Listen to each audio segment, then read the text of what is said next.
एक व्यक्ति जिसका नाम अशोक भल्ला है, वो अपने बेटे के साथ मंदिर में बैठा हुआ था। उसका बेटा आरव, जिसकी उम्र 25 वर्ष थी।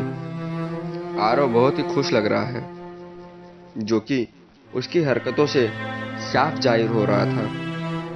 उसके सवाल बहुत अजीब से थे, जिनकी तरफ हर किसी का ध्यान जा रहा था, खास तौर पर वहीं पास में बैठे बुजुर्ग दंपत्ति, जो चाह कर भी अपना ध्यान आरव से हटा नहीं पा रहे थे।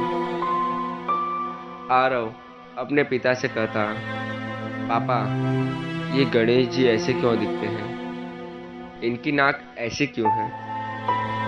तब पिता बड़े ही शांत मन से खुशी के साथ अपने बेटे को भगवान गणेश की कहानी सुनाते हैं। और तब आरव को गणेश जी की नाक, जिसे शुंड कहते हैं, इसके बारे में पता चलता है। आरव ऐसे कई सवाल करता है, जैसे आसमान का ये रंग कौन सा है, इस पक्षी का नाम क्या है, नदी का रंग कैसा है। ऐसे अनगिनत सवाल जो कि बहुत ही छोटा बच्चा अपने माता पिता के साथ करता था। वो दंपत्ति बहुत ही आश्चर्य होता है कि दोनों आपस में बात करने लगते हैं, जिसे देख आरव के पिता को कुछ महसूस होता है, पर वो कुछ नहीं कहते हैं और मुस्कुराते हुए अपने बेटे के सवालों का बड़े प्यार से जवाब देने लगते थे। दंपत्ति बहुत सोच रहे थे कि ये सवाल तो एक छोटा 3 से 5 वर्ष का बच्चा पूछता है कि ये क्या है, पेड़ का रंग कैसा है, परंतु ये देखने में जो 25 वर्ष का होगा, ये सब सवाल क्यों पूछ रहा है। दोनों बुजुर्ग दंपत्ति को बेचैनी होने लगती है और वो आरव को पागल समझने लगते हैं। ऐसा वो यहाँ बैठे सभी लोगों को कहते हैं और अपनी जान पहचान में आरव की चर्चा करने लगते हैं।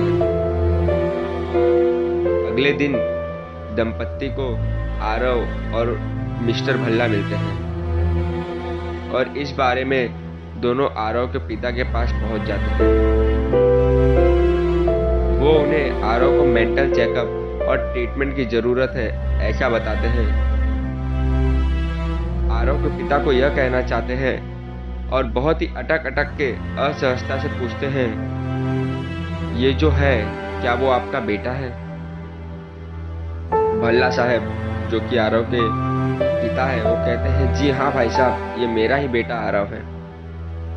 दंपत्ति के मन में कुछ है जो भल्ला साहब समझ जाते हैं। तभी वो कहते हैं कि अगर आपको कुछ पूछना है, दोनों को कोई सवाल है, तो आप पूछ सकते हैं, आप मुझसे कह सकते हैं। तभी दंपत्ति हिम्मत करते हुए कहते हैं कि बुरा मत मानिएगा, आपने कभी आरव को किसी डॉक्टर को दिखाया? तब उसके पिता कहते हैं, किस बात के लिए? मुझे आरव को डॉक्टर को दिखाना चाहिए, वो एकदम चुस्त दुरुस्त है, तो मैं डॉक्टर को क्यों दिखाऊं? तब दंपत्ति को अचरज होता है और वो संकोच में पड़ जाते हैं और संकुचाते हुए कहते हैं, मिस्टर भल्ला, आपके बेटे की कद काठी देखकर लगता है कि वह 25 वर्ष का होगा, लेकिन इसकी हरकतों से लगता है यह कुछ 3 से 5 साल का है।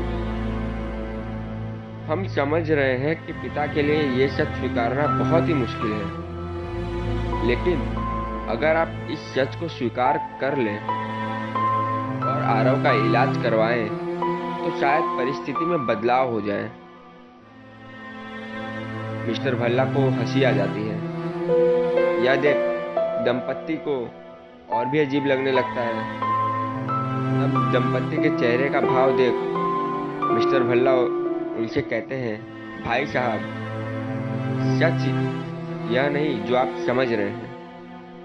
असल में आरव बचपन से ही देख नहीं सकता था, वो नेत्रहीन था। उसका ऑपरेशन हुआ है और मैं कल उससे सबसे पहले यहाँ लाया। जिंदगी में पहली बार उसने अपनी आंखों से दुनिया देखी। जानता समझता तो वो सब है, लेकिन वो वापस अपने बचपन को ही जी रहा है और मैं भी उसका साथ दे रहा हूँ। यह सुन दंपत्ति का सिर शर्म से झुक गया, क्योंकि उन्हें अपनी भूल का एहसास हो गया। So the moral of the story is, कभी किसी को देखकर